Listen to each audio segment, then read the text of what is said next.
we are here with our third Midweek Roundup.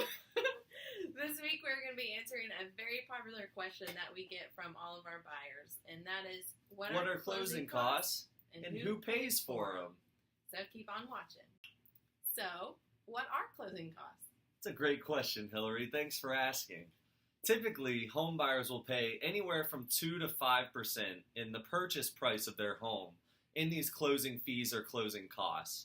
So, for example, in Charlotte, the average price point is $250,000. So, if your home costs $250,000, you may pay anywhere between $5,000 and $12,500 in closing costs.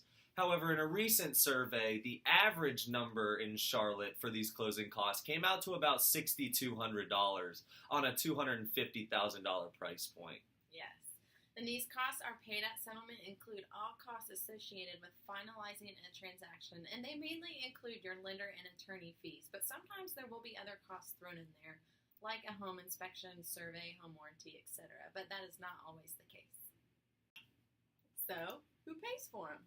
It's another great question, Hillary. Thanks for asking. As in most things with real estate, closing costs are another thing that is completely negotiable between the buyer and seller.